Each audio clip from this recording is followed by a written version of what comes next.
Hello and welcome to an all-new episode of Anime Brain Freeze. We are your part-time villainous hosts. I am John. And I'm CC. And this is a show where we review all the anime series from the previous season we did and didn't watch start to finish.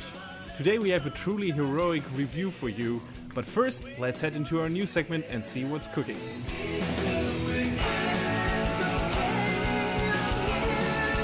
So we're starting off the news segment with one of the best news we could possibly, talk about, I guess, and that is One Punch Man is getting a second season. Yay!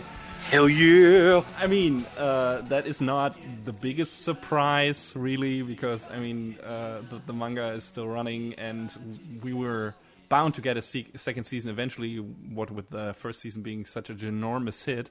But we didn't know when, and this is sooner than I expected it, considering how long we had to wait for a second season of Attack on Titan, for example, which has still not aired. Which probably won't air until next year. Yeah, I think it's coming either in January, either in winter or in spring season next year. So, One Punch Man 2 apparently will come pretty soon, maybe even in the same time frame. So, yeah, if Attack on Titan Season 2 and One Punch Man Season 2 hit and in the same season, I'm probably gonna die due to an overload of awesomeness. But anyway, yeah, very happy to read that, to hear that. More One Punch Man is always good. Looking forward to it. John, what else do you have? Well, in some news that seemed like it came a little bit out of left field, JoJo's Bizarre Adventure is getting a live-action film, and it's not the story arc you would think. What story arc would you think it would be? I see, when they said, JoJo's live-action movie, I would think, probably Stardust Crusaders, because, that's the big one that most people know. But it's Diamond is Unbreakable. See, I'm actually think it's smart for them to be going with Diamond right now, even though Stardust is probably the most popular arc. For several reasons. First of all, Diamond Unbreakable is still airing right now. I don't know exactly when they plan to release the movie, but it might still be in, people's consciousness. Movie, it looks like the movie is slated to open next summer, so. Yeah, okay, then it's 1 year later, maybe. But I'm pretty sure the new season of JoJo's won't have started then. I don't think so. If we get a new one, but I assume we will. But yeah, that's the first one, because it's the most recent thing. And the second thing would be that, unlike the other JoJo shows, Diamond is Unbreakable is set in the, in one location. It's one town, and it's a Japanese town. So filming that is much easier than doing a fucking show about a world tour of 4 to 5 crazy people. Going, to Egypt. So I just assume this is the easiest thing to do in terms of JoJo. I mean, that's true, but with modern filmmaking, so much stuff is just shot on a sound stage with a green screen and CG that, I don't see it as being totally unfeasible. No, not unfeasible. I think, doing Diamond first is an easy way to get maybe a live-action franchise or a version of that franchise going, and then maybe go back to the other chapters. And, Stardust is so popular and so well-known that people would still, go back and watch an earlier story in the timeline. It would be weird. Whoever they cast as Jotaro now would play, a younger version of himself, probably, if they ever do Stardust then. So, I don't know. I don't know how they will do it. Same goes for Joseph, so, I don't know what they will do. maybe we won't see Stardust. I mean, if Joseph is even part of this movie, because they are calling it Diamond is Unbreakable Chapter 1. Oh, okay. Yeah, okay, we'll see. Maybe. Oh, so okay, it's gonna be multiple ones. I wonder how many they will do. Probably 2. I guess that works with the series. Maybe 3, if we go by the number of episodes the anime is getting. I'd say there's at least like a clear 2-part cut in the middle of Diamond is Unbreakable before we encounter the kind of main villain of the show, though that is even kind of a stretch in my opinion, but still, yeah. I guess that works. So yeah, we'll see. Probably no Kira, no Joseph in the first part, and probably not as much dog murder. One can only hope. I would hope not. Araki, I love you, but you gotta stop. Yeah, you gotta stop, crazy man. Person, yeah. I recently, one of the newest episodes I saw, it's just amazing how Araki loves the character he the characters he creates. When his self-insert character Rohan Kishibe just sees Jotaro and Okuyasu, and it's like, it's that shitbag Jotaro and the idiot Okuyasu. It's like, well. Is that how you really feel about your own characters? Yeah, don't you love the people you populated your world with? Anyway, yeah, I'll probably watch check out that live action version. I'm not that fond of anime live action adaptions of anime productions and manga properties and everything, because I don't know, they tend to be not really good in my opinion. I mean, I've not seen that many. I'd have to make a list, which I didn't do. I saw a few here and there. One of the better ones was the adaptation of Rurouni Kenshin. I think that was pretty okay, actually. The fight scenes were good. The acting was tolerable. One of the worst ones was Devilman. Holy shit, that was... oh, wow. What a piece of shit. And yeah, there were a few other ones that I wasn't too fond of. So I wonder where this will go. I think it's just in terms of what makes JoJo's great, it's kind of hard to convert it into live action, in my opinion. I'm sure they'll find a way. Yeah, I mean, so much about that show is about how crazy it gets and how I don't know, how weird the style of the show is and the art design and everything. That's where, besides the kooky characters, where a lot of the attraction lies in that show. And I think they will have some problems, transferring some of that to the big screen.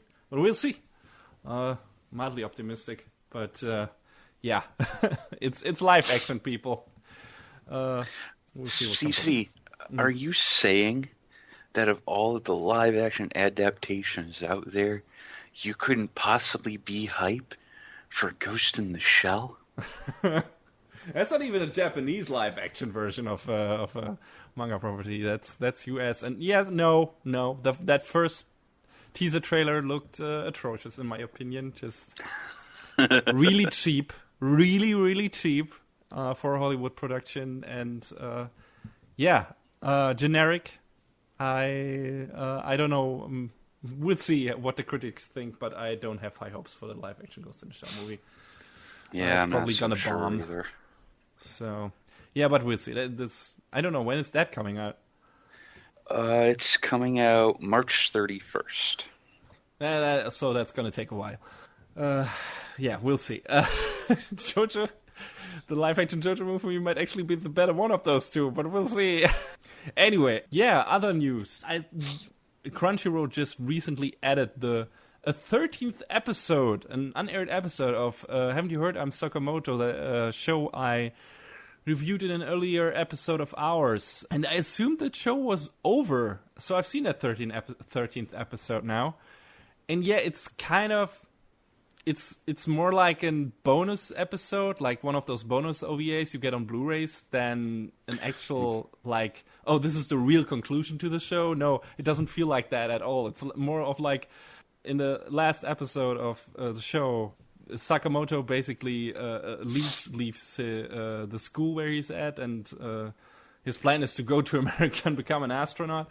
So the 13th episode is basically the other characters of the show imagining what Sakamoto is doing in America. And oh boy, there is one part, no, there's several parts. That whole episode is super bonkers. I mean, like the whole show was, but this is, wow, this is a new level of bonkers. Like, they imagine him being at NASA, or I think it's called Masa in the show, because of course, trademark or something. I don't know. And it's just basically them in whiteface with giant noses. Oh my god! Basically redoing the first episode of the show where the three punks try to bully and play pranks on Sakamoto. It's just in a space training camp. So it's super dumb. And then another one imagines him actually going to Mars, and then it's a rehash of an episode just with aliens. So dumb. It's so dumb. But yeah, it's not really an ending to the show.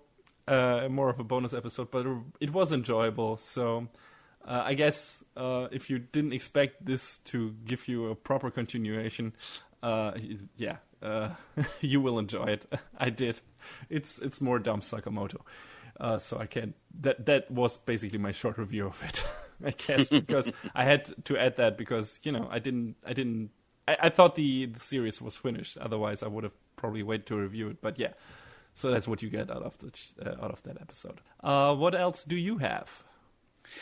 Going back to the subject of live action, apparently there is going to be a live action Lupin the Third series centered around our good friend Inspector Zenigata. Mm-hmm. Interesting. I wonder which kind of Zenigata we'll see.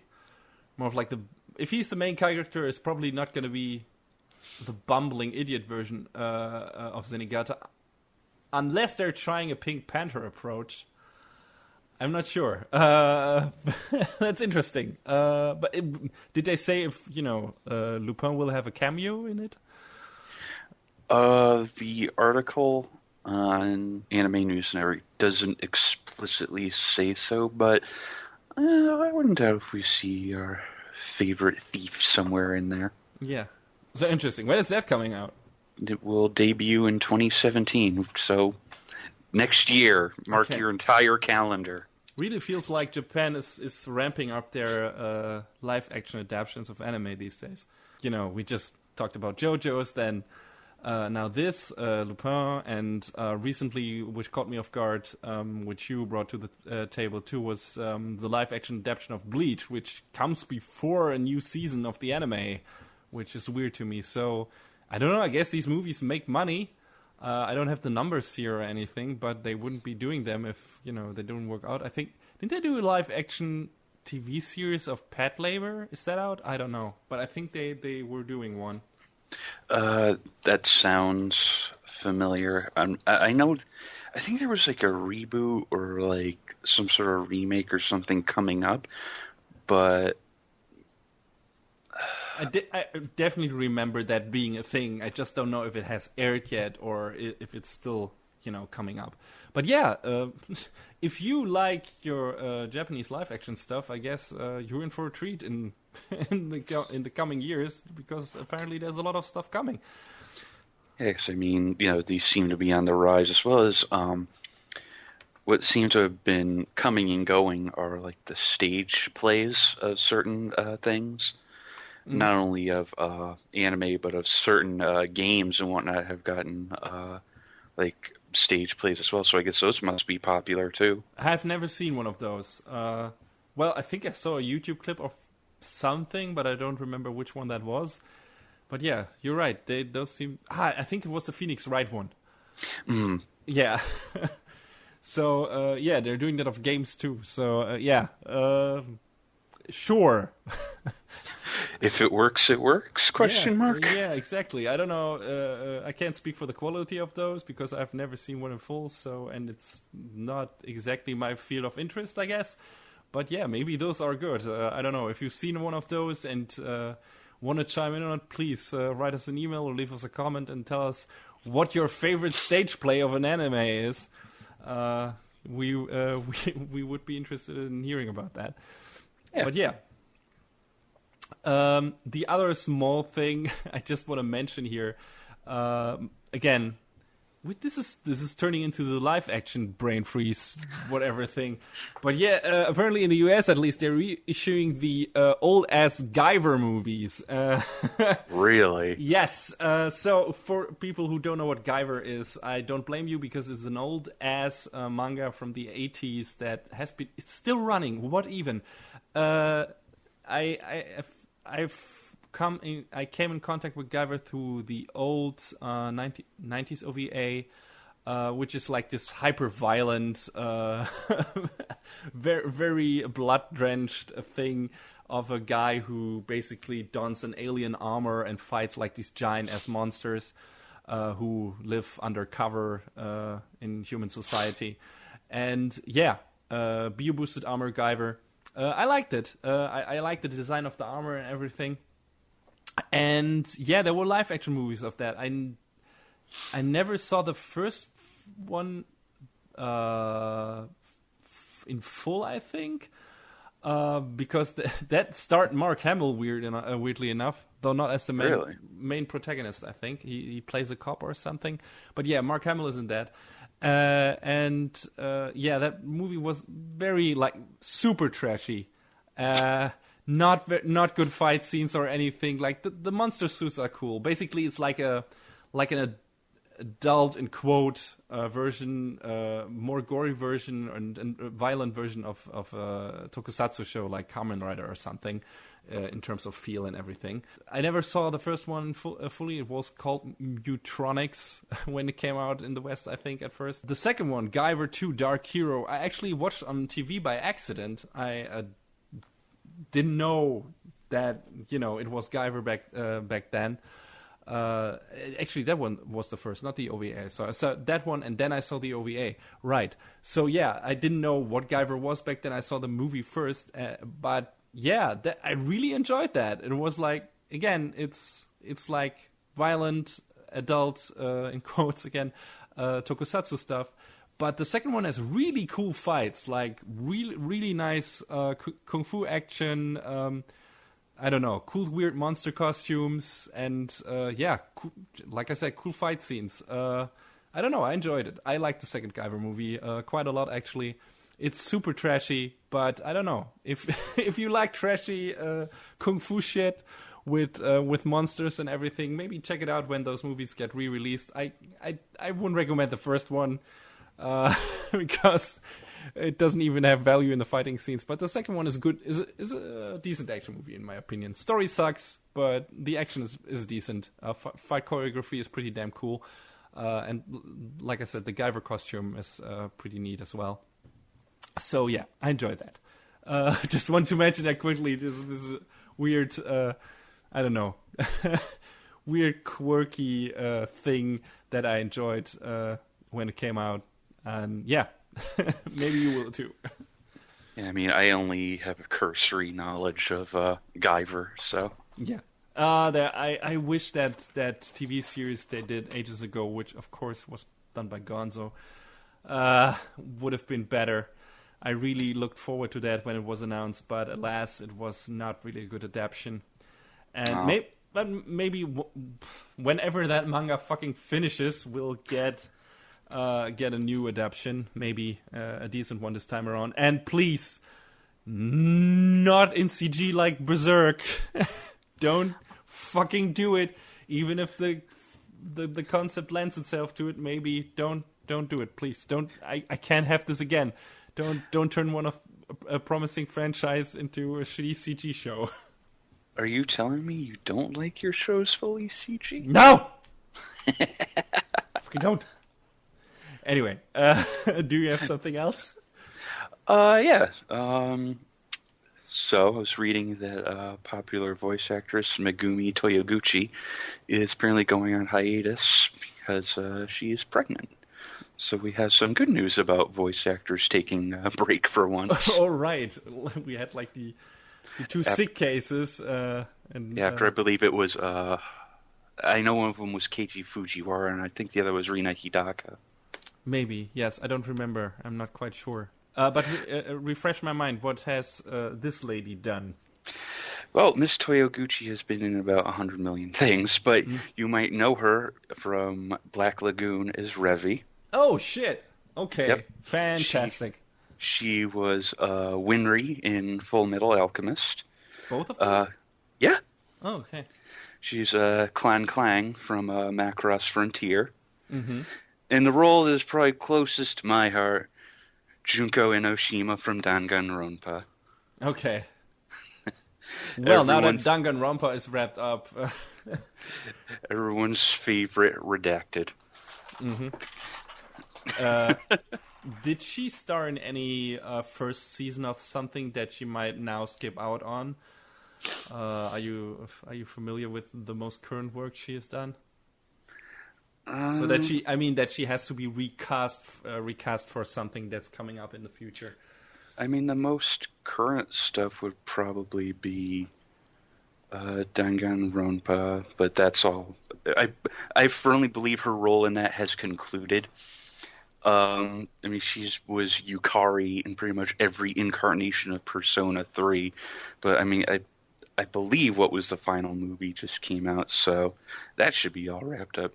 The only other thing that I could really think of off the top of my head is she's one of the characters in Senran Kagura, and they're announcing a new game next week, so we'll find out about that in time.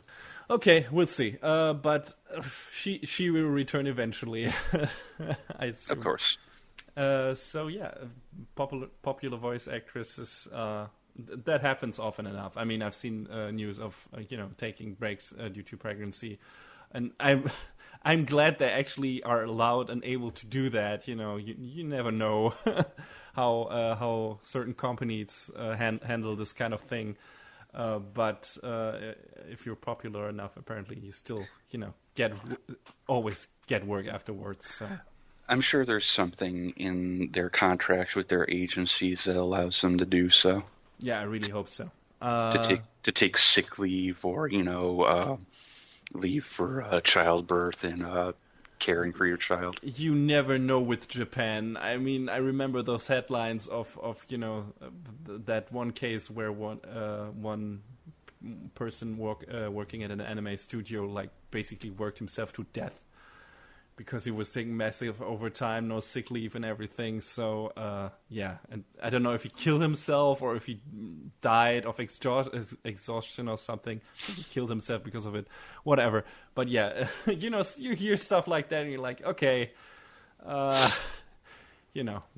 maybe not all is just hunky dory over there when it comes to work conditions sometimes or work ethics. So yeah, I'm always happy to hear that people can take their due time for their personal life and, for recuperation, everything, and then just get back to their job and do awesome things and, do more awesome voice work in this case. So I guess we're going to wish her all the best and for a quick return to give us more awesome stuff like, her role in Black Lagoon and Full Metal Alchemist, which I greatly enjoyed.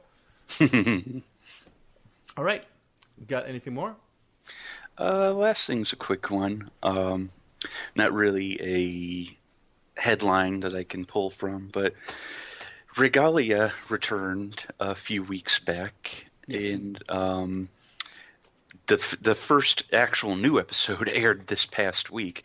And because I'm crazy, I watched the new versions of the episodes alongside the old versions of the episodes just to see what had been changed and what's different. And it does look a degree better than it did before.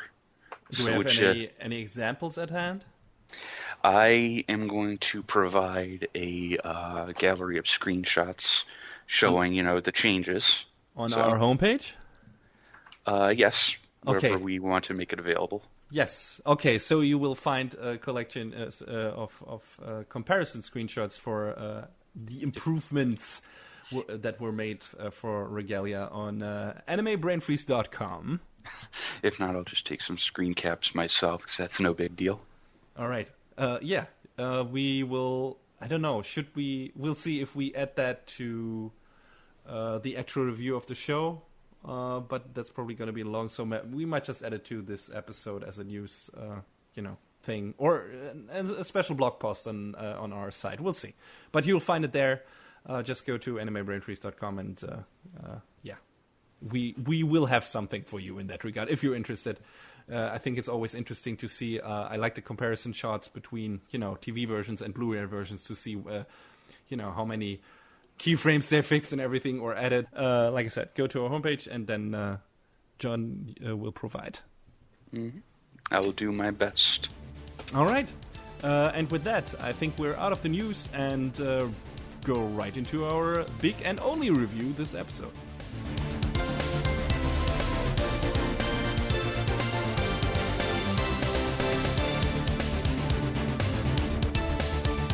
In the universe of My Hero Academia, most of mankind has developed superpowers called Quirks.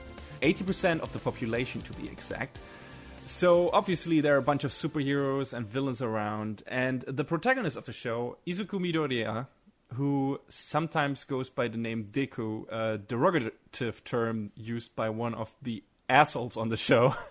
Well, he has been a giant fan of superheroes since his earliest childhood. So his big role model is the strongest hero of them all, called All Might.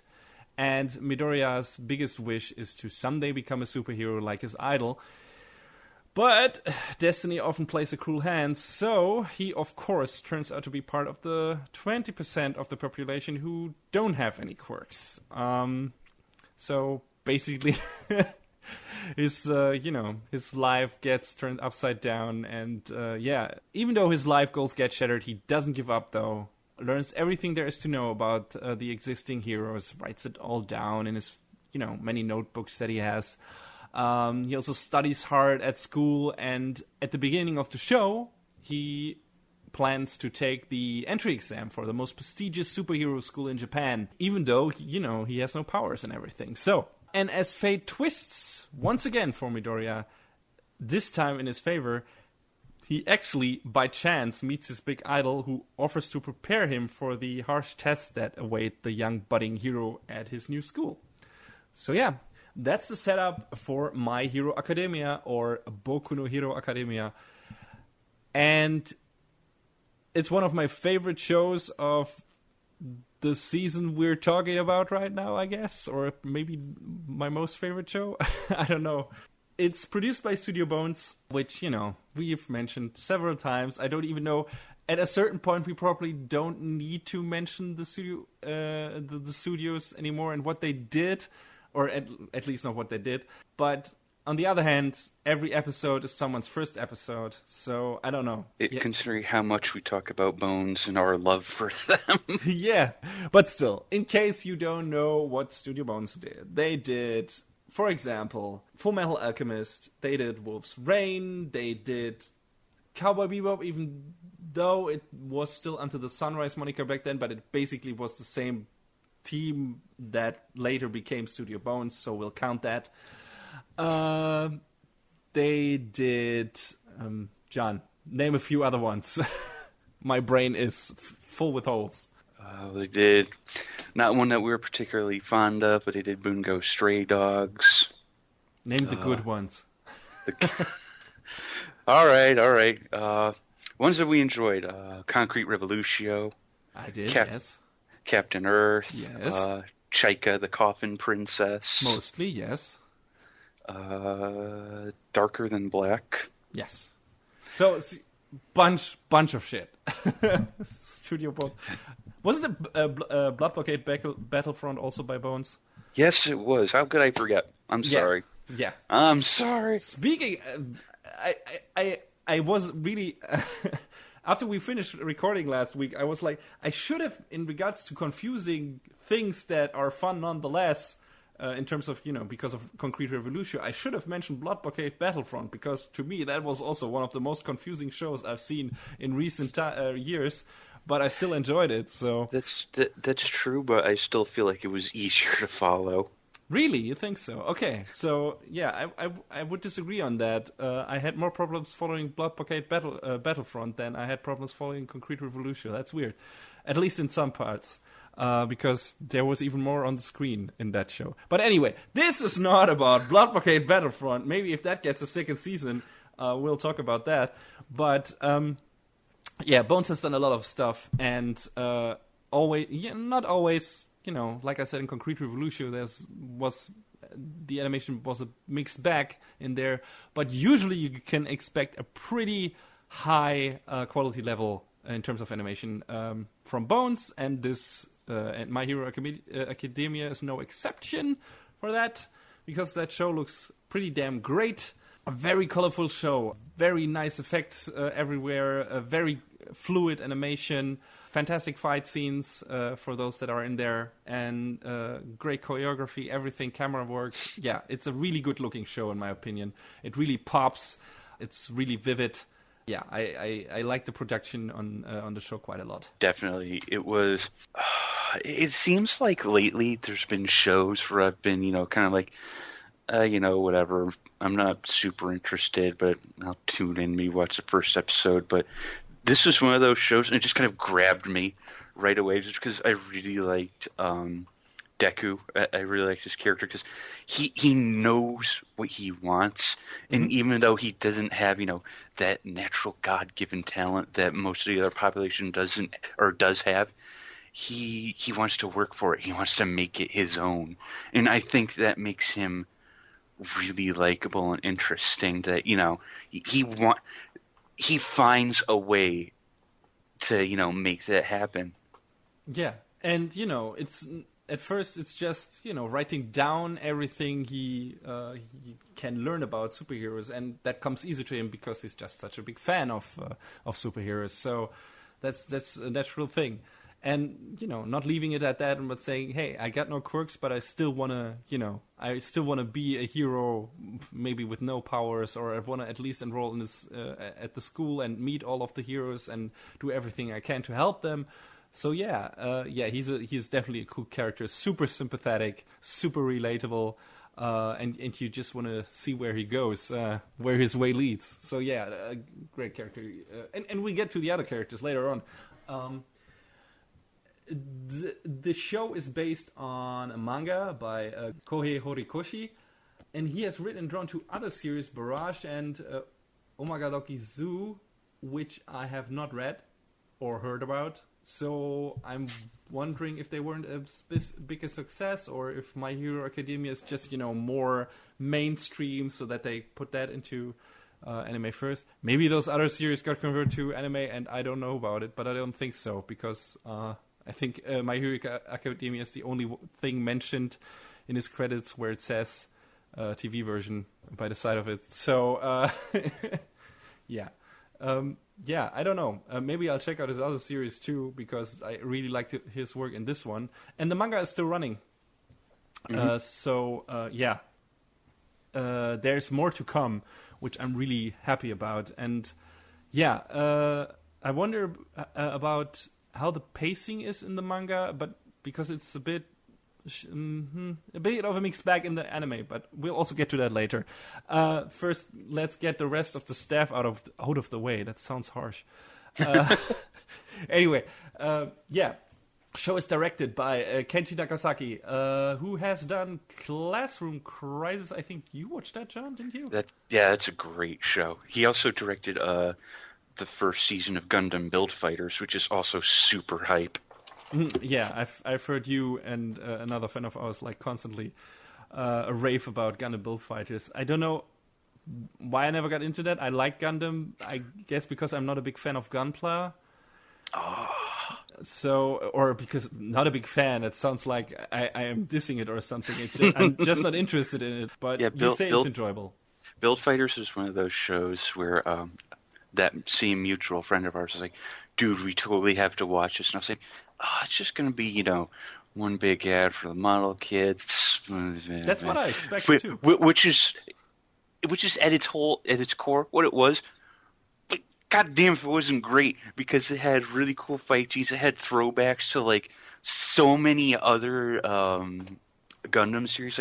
Hell, even one of the main characters who trains up the others it's totally not Ranba Ral, not at all. Okay. Down to the same voice, by the way. So if you're a Gundam fanboy and for some reason haven't yet watched Build Fighters yet, I guess you should. Is what John is saying. All right, maybe I will get to it eventually too. I don't know. Is that still getting new seasons? I know the third one was the last one that aired, if I remember correctly. Well, there weren't 3 seasons. There was like a special a few weeks back that tied in to the second season. Oh, okay. All right. So that's what it was. Yeah. Shows you what I know. Anyway, Build Fighter is not the only Gundam thing he worked on, though. He was an episode director of Gundam on Gundam 00 and H. Yeah, one of those shows is good. The other one, not so much. I still think Age gets a bad rap. But Age was also immediately followed by G-Reco, so that might have recolored my opinion a bit. Yeah, I was about to say that probably I only put up with G-Reco for like 2 episodes and was like, nope, I'm out. So at least I lasted until the 3rd arc for Age. I don't know why I dropped out then, because I heard wasn't it supposed to be the best one, the last one?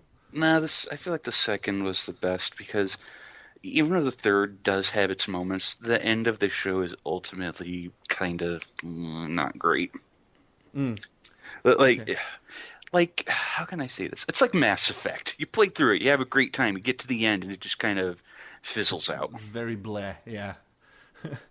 Okay, not a satisfying conclusion then. And the other thing I would like to mention is he was an episode director on Monster, a show I very much enjoyed.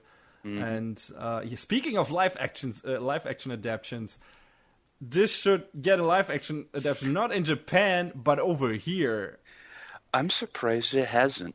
Well, I think Guillermo del Toro wanted to do one, but yeah, he has tried to do a lot of projects that never came to fruition. So I guess that one isn't gonna come to fruition either. But yeah, because that is set in Germany, and yeah, that would really work. But there's not even a German dubbed version of the anime, so I don't know. Makes no sense to me. Anyway, yeah, but he worked on that on those shows as episode director and as a storyboard artist for a bunch of other stuff, which I'm not going to mention now because it's we're getting into overtime here. But yeah, would you say that just in terms of the stuff he has directed, Build Fighters and Classroom Crisis, that My Hero Academia is his strongest work, or at least your most favorite one, or?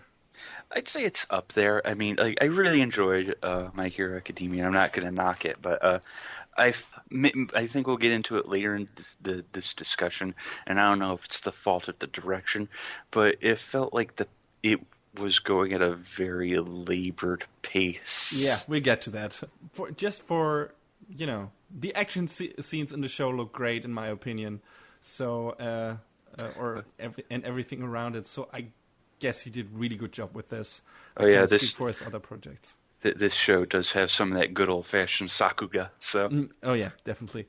Who else? Oh yeah, music by Yuki Hayashi. That is your main métier, I would say. And we already talked about him last week because of Kisniver. So, yeah. So it comes back around again to Classroom Crisis and Build Fighters.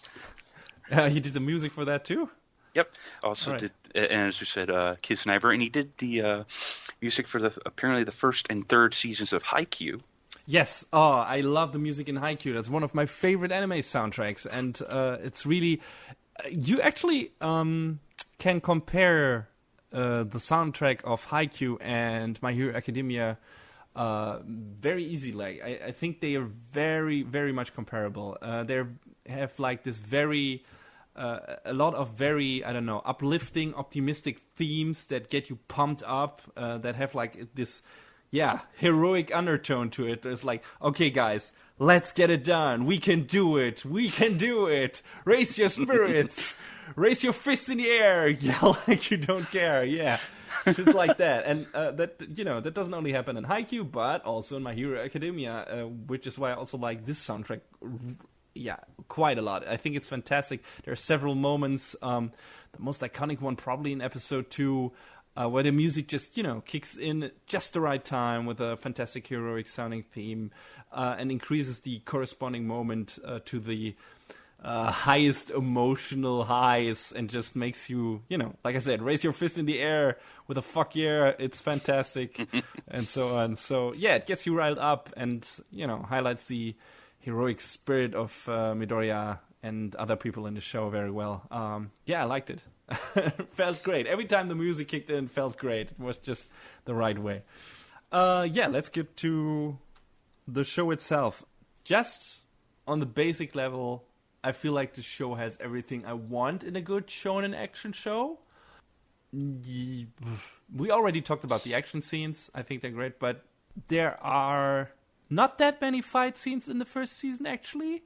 Everyone that is in there looks pretty great, especially the final one. Oh boy. Oh yeah. Yeah, that's amazing. That's a way to close out a season, people. That is one heck of a final episode. But like you already mentioned, John, the pacing in the show can be a bit slow. I hate to draw on Naruto for comparison here. I think that's the one that comes to mind immediately. You have a lot of scenes in My Hero Academia and also Naruto where characters take a long break from the fight to analyze how to beat their opponents or something comparable, or get how to get out of hairy situations and stuff like that. Sometimes that helps building up the tension, but I for myself prefer a short, sweet fight over a prolonged one, where the characters, stop after trading a few blows, explain their super moves to each other, then trade blows again, then stop to talk about how they will beat each other to death, then trade blows again, then stop to mock each other, blah, blah, blah, blah, blah. Yeah, that gets a little tired. Yeah, like I said, My Hero Academia is not as bad as an offender as Naruto in that regard, in my opinion, or current One Piece. But it's in there. The show sometimes feels like it's taking its sweet time to, get to a point, to an interesting confrontation, or to take the character where the character is going to go in specific, okay, this is where they're going. Why are you taking so much time for this? This is only 13 episodes. You could speed it up a bit. I mean, I appreciate the character moments because I like all of the characters pretty much. But, you're right. Sometimes it's a bit slow. I guess because there was not that much manga material to go with yet when it started. Would you say that's maybe one of the reasons? I don't know. That's what it felt like to me. Let's see. The show started airing in April. By that point, April 3rd. By that point, the 8th volume hadn't yet come out. It was out the next day, actually. So we only had 7 volumes to really go on. And I haven't really looked at a comparison of where the anime went compared to the manga, but I certainly doubt that at the pace it was going, it outpaced the manga. Yeah, I don't think so either. I think when the show aired, I was comparing one specific scene, in the last third of the show, to the manga, just to see if that went over quicker in there. And I don't think so. I think they pretty much, they one-to-one copied the dialogue from the manga into the anime. And I think that is the same thing that bugged me about the new adaptation of Hunter x Hunter and Fullmetal Alchemist Brotherhood. When you don't take a certain amount of freedom in adapting from manga to anime, I don't know, you lose a lot of stuff. There's a bit of an art in faithfully adapting, but still adapting the manga material into anime the right way, so that it doesn't suffer. Because stuff that works on a page in terms of pacing and structure and everything doesn't necessarily work in anime if you just port it one-to-one. And the main offender for that, for me, in Hunter x Hunter was that they copy pasted the narrator during the fight scenes for the later arc of the show. So basically, every time some character did something in the show, the narrator would talk over it and say, and then Gon realized that this happened and his opponent was powering up and shit like that. It was like, no, stop it, don't, I can see what's happening, don't tell me what's happening. I can see why you would maybe need that in the manga, because, you know, you don't have like, I don't know, a well-choreographed fight scene or everything that makes you see everything, so maybe they want to fill in the blanks or something. But you don't need to put that in the anime. Like, I can see what's happening. So that was like an example of one-to-one adaptation that didn't work out, in my opinion. Same thing for Fullmetal Alchemist Brotherhood, though a bit different. I think some of the stuff from the 2003 series worked better because it was more loosely adapted and gave the characters a bit more depth and, I don't know, made them more interesting, especially in regards to the homunculi, than it did in the manga. And thus, when Brotherhood hit, it felt, in certain parts, a bit more flat than the old adaptation. So, you know, you can, if you know what you're doing, you can improve on the manga material when you adapt it into anime just by using the advantages that medium has. But you also have to be aware of the, you know, the shortcomings of that medium and stuff that doesn't work. And pacing is one of the main things. You can flip through a manga page in no time, and, you know, you can just, you know, you can get through it pretty quickly, even there are a long stretch of talking. But if you got this stuff in anime, you know, you got to listen to those people talk, and you can't get through it that quickly. So, yeah, that's one of the things that, you know, My Hero Academia could have done better to bring this increasingly long rant to an end. That also suffers from bad pacing. That is one of the things that My Hero Academia could have done better. Just, you know, maybe, I don't know, leave out some of the dialogue. Maybe, I don't know, just, you know, quicken some of the fight scenes. Let the visuals speak for themselves, not explain everything. And maybe take out some of the not as important stuff.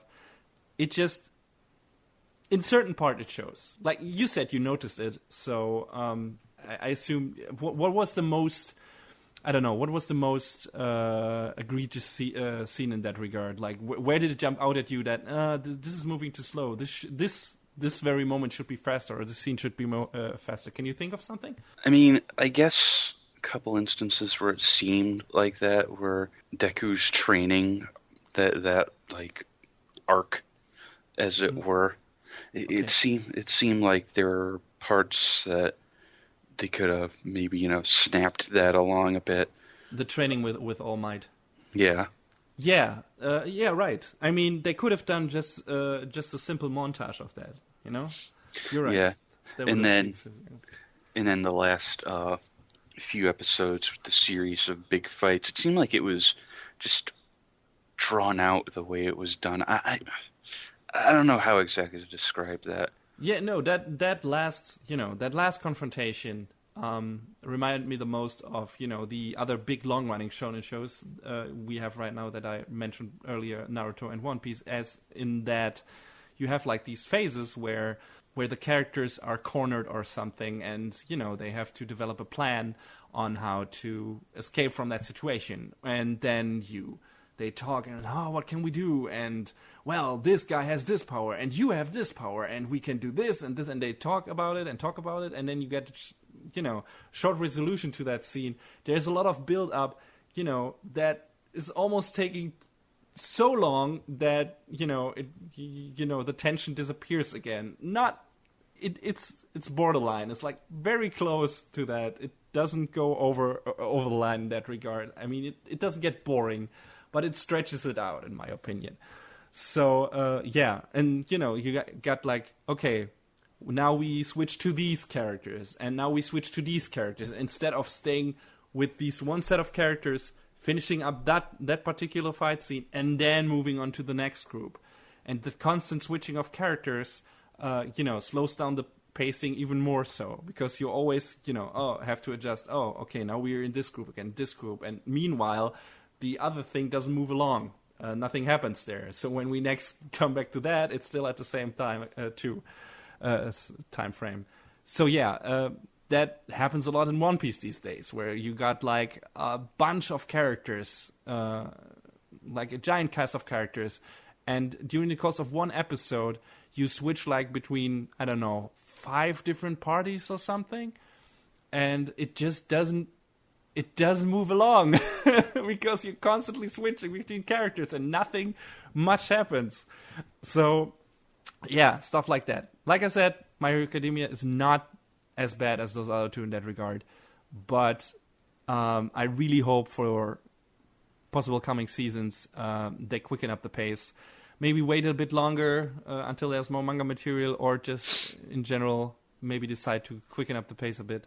But we'll see. I still have high hopes, and like I said, it's not that bad. It's, I know, it's still a great time. Yeah, exactly. It's still a great time. But like you noticed, like you heard, we both noticed it.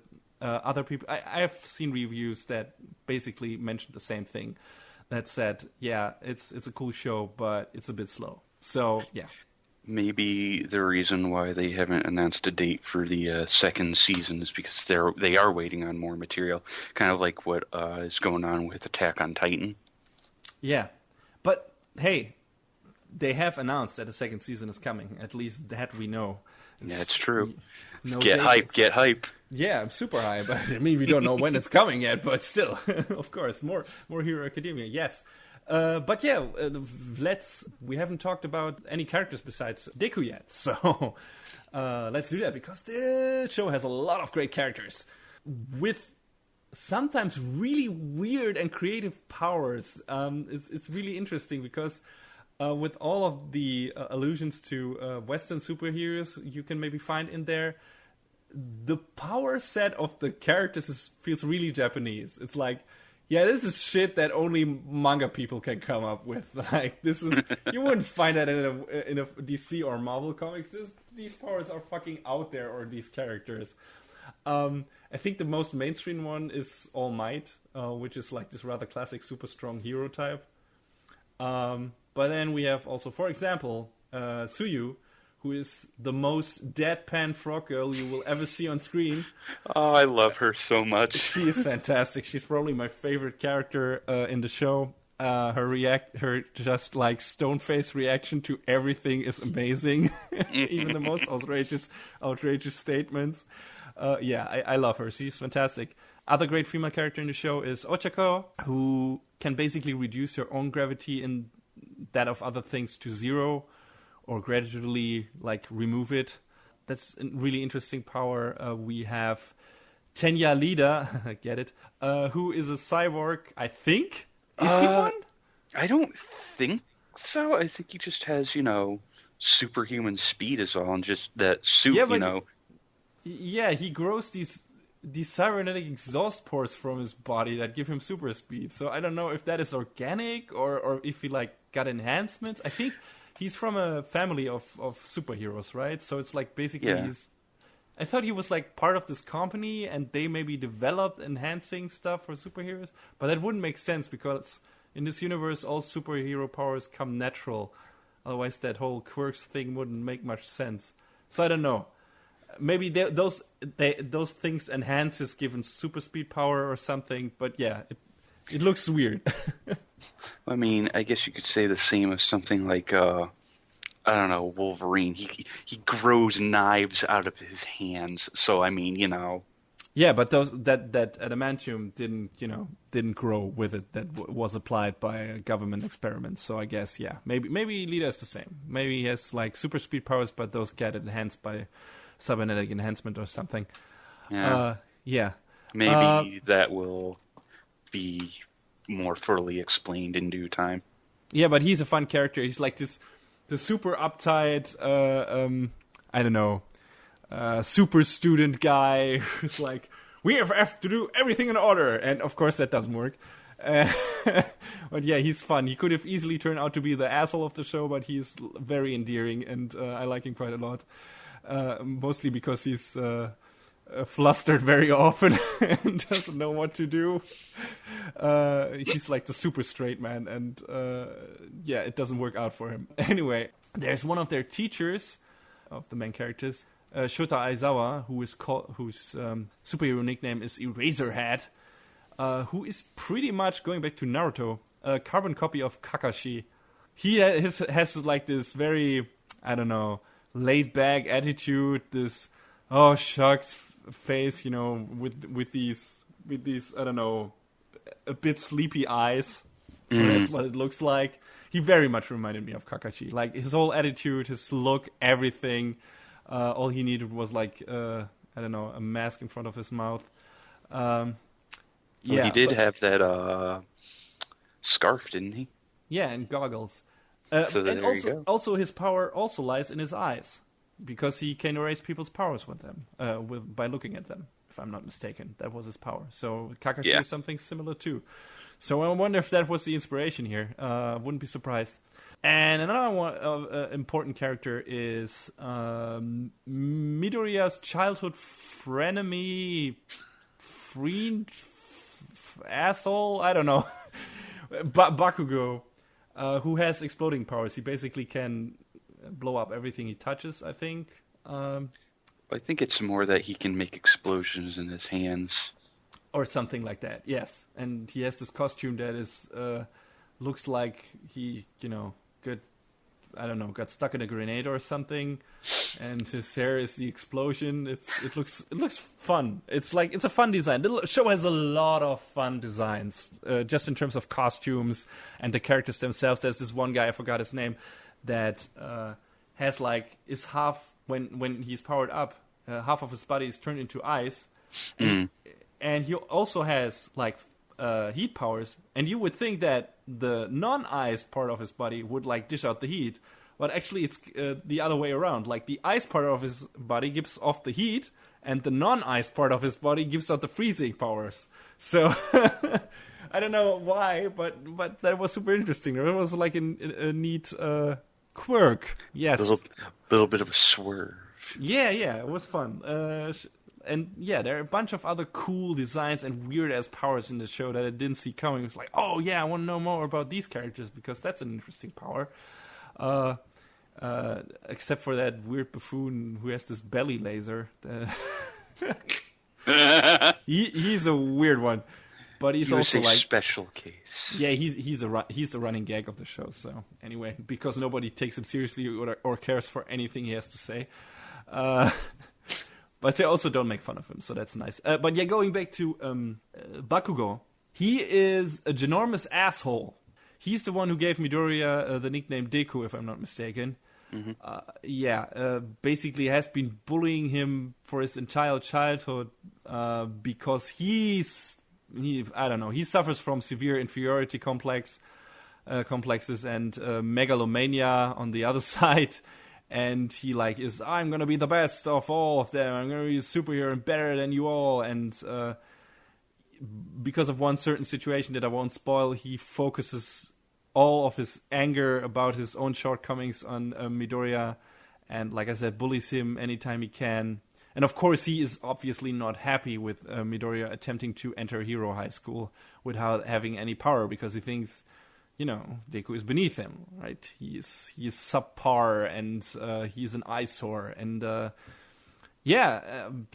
think their dynamic is probably most interesting in the show, because you kind of want to see Midoriya kicking Bakugo's ass in every possible way.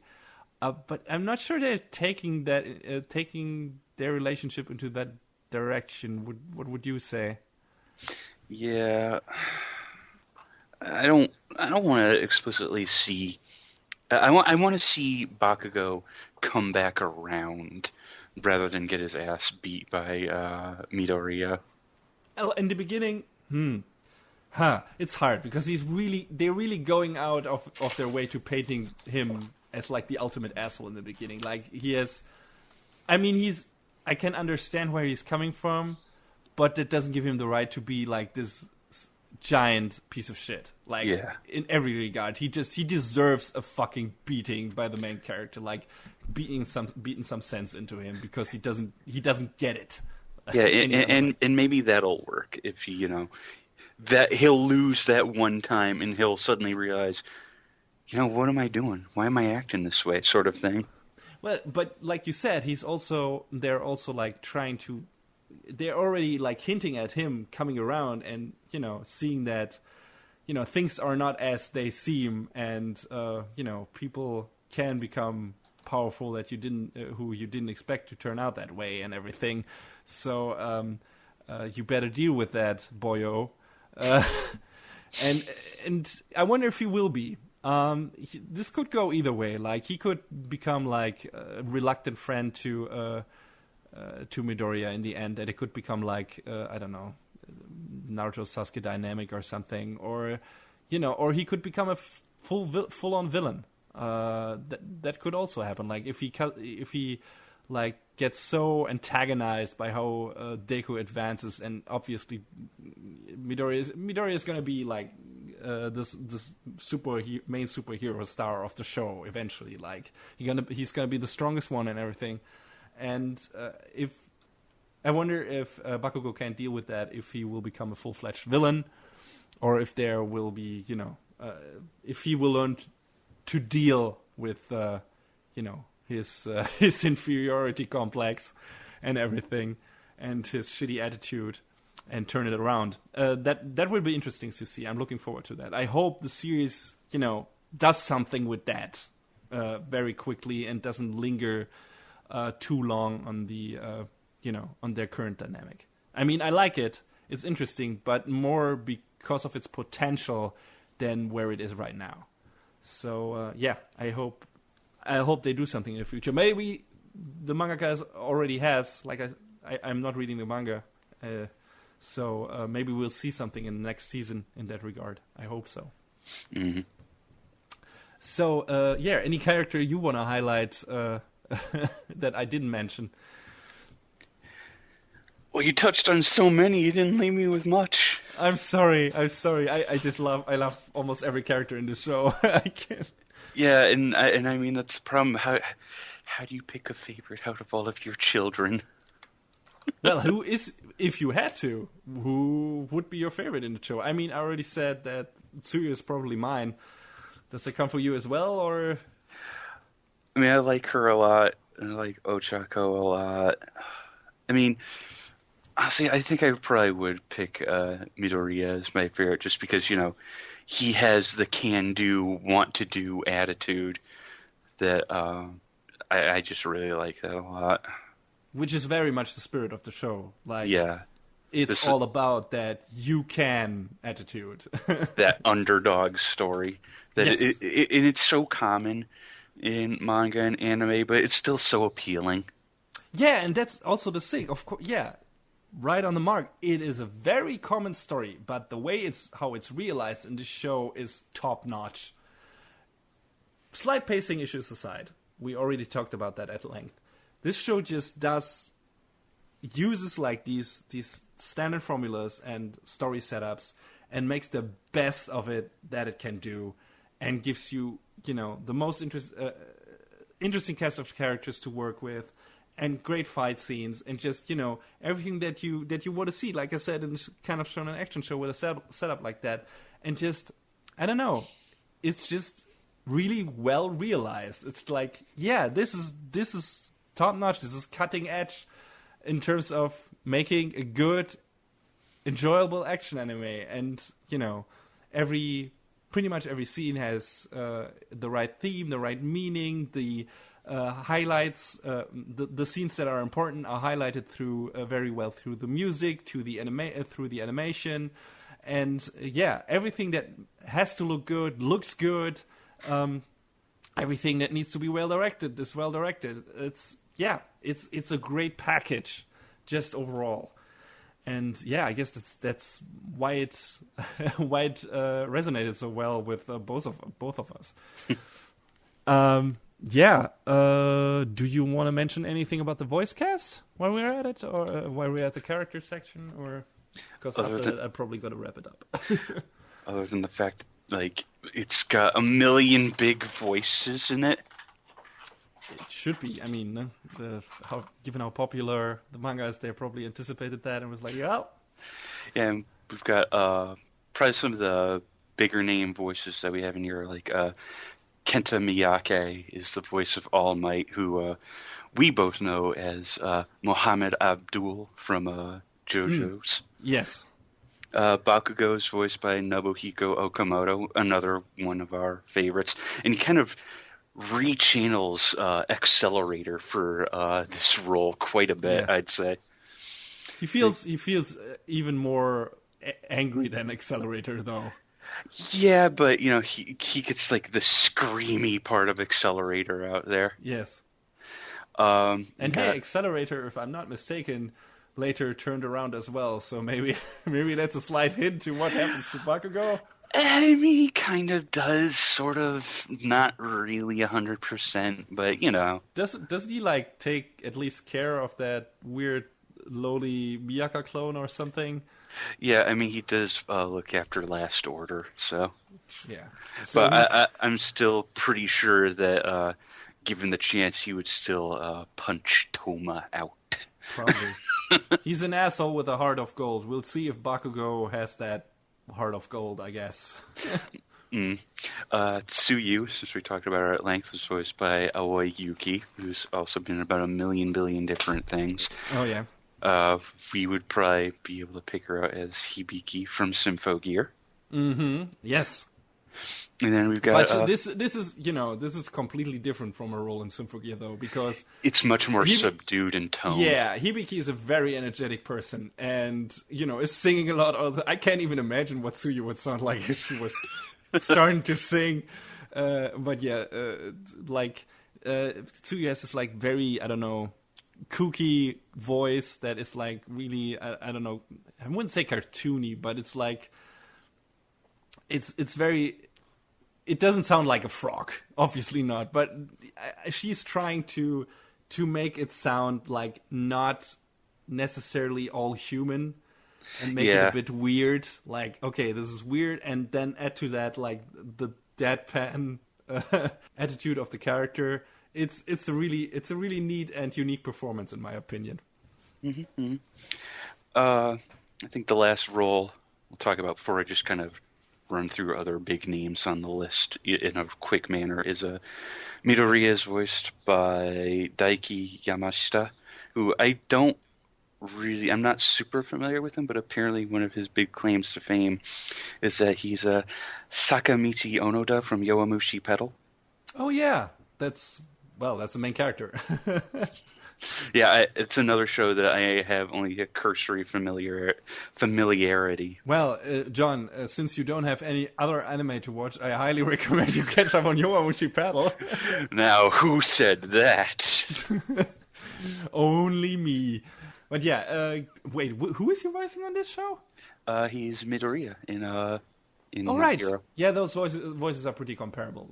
Even down to the character. I wonder if that is typecasting, because Onoda is, just in terms of attitude, almost, not the same as Midoriya. I would say Midoriya is a bit more grounded. Onoda is like this, I don't know, I love anime, and I fucking love the theme song of that one show I'm watching, and I'm singing it all the time while I'm riding my bike. Also, I would like to ride my bike with my friends. That's the best thing that happened to me. But yeah, he's also he has this very, I don't know, sunny and I can do this attitude. So in that regard, he's very similar to Midoriya. So yeah, I wonder. But yeah, that voice fits very well. If you think that works for Onoda, that also works for Midoriya. There you go. Mm-hmm. And just a quick rundown of some other big names so we don't extend this segment longer than it needs to be. Yeah. We have Ayane Sakura, Kaito Ishikawa, Yuki Kaji, Eri Kitamura, Junichi Soabe, Kaori Nazuka, Koki Uchiyama, and a few other names in there as well. But those are some of the bigger ones that might be more recognizable. Okay. Yeah, great cast, adding to the otherwise also great production value of the show. I think we're going to wrap it up here. We have sung the show's praises long enough, quickly discussed its probably only shortcoming, which is its pacing. And, no, we didn't discuss that quickly. I ranted on for hours on end. Anyway, if you have listened to the previous episodes of the show, you're used to that by now, I assume. Anyway, we will definitely return to the show again with a review of the second season whenever that is airing. I think. Pretty sure about that. I enjoyed every second of the show. I want to see where our heroes go, what the actual goal of the villains is, how the relationship between Midoriya and Bakugo will develop, all that good stuff. Yeah, like I said, I guess we'll get to see that because they already announced the second season. John, what would you like most to see the most from the second season? What are you looking forward to the most? I guess, like you say, I want to know more what the villains are up to. I mean, I think we kind of have an idea of what it is, but now that one of their big trumps is out the window, how are they going to handle that? Is what literally I'm curious about. Out of the window. Well put. Out of the window and out of the atmosphere. Yeah. Oh, that scene was amazing. Yeah, I wonder. I hope. I don't know if it will jump straight into the next big story arc, or if we'll get a full season of training thing. That's something that happened pretty much with Shogeki no Soma at the end of this current season. So I don't know. We'll see. But yeah, definitely looking forward to it. In terms of recommending the show to you people, if you like classic shonen action series, please watch My Hero Academia. It's one of the best I've seen, even though we have only 30 episodes to go on, but I'm willing to go on a limb right now, so there you go. If you like superhero stuff, please watch My Hero Academia. If you like a very colorful show with a great, varied, and mostly sympathetic fuck you Bakugo cast of characters and a really nice optimistic atmosphere, please watch My Hero Academia. It's a great time. I've actually already recommended it to a couple of friends myself, so got to spread the word, spread the love on it. Before we go though, we're gonna try something that John just came up with on the fly, and I think it's a good idea. We're gonna just quickly pick our favorite show of this review season that we did. And yeah, John, what was your favorite? I think it probably wouldn't go without a surprise for me to put My Hero Academia at the top of this season. There were other great stuff, like, I enjoyed how goofy Luluko was, and just how nice and relaxing Flying Witch was, but My Hero Academia, it edged those two out. Yeah, well, for me, it's a tough pick, because I really like My Hero Academia, but I also loved Ushio and Tora Season 2. Just, if I had to pick one anime, it's really tough, and I probably would give it to Ushio and Tora Season 2, because that was such a fantastic finale to a great action shonen show. And if those two had to battle it out, those two shows, I wouldn't know how to pick a winner, actually. And since My Hero Academia is coming back, and I see room for improvement there, just in terms of pacing, Ushio and Tora Season 2 was pretty much perfect for me. I didn't have anything I think I would have, changed in that. So I think that would be the winner for me this time around. And My Hero Academia, a very close second. So yeah, I guess there you have it, folks. Those are our favorite shows of of spring season 2016. And we're gonna be back in 2 weeks, hopefully, with our sneak peek for fall season 2016 and our first review or reviews for summer season 2016. And yeah, what are they gonna be? Oh, yeah, we'll see. So guess we'll see you guys in 2 weeks, and go and watch My Hero Academia. Just do it, though. You got nothing to lose. Do it.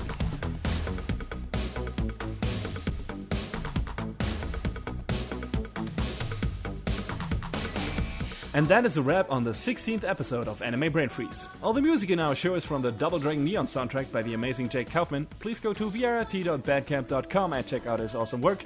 You can find us on YouTube, Facebook, Twitter, iTunes, Stitcher, SoundCloud, and animebrainfreeze.com. Leave us a comment any way you like, or send us an email to animebrainfreeze@gmail.com. Thanks for tuning in. We hope you had a good time, and please join us again on our next show. Adios. Remember, everyone, to always go beyond plus Ultra!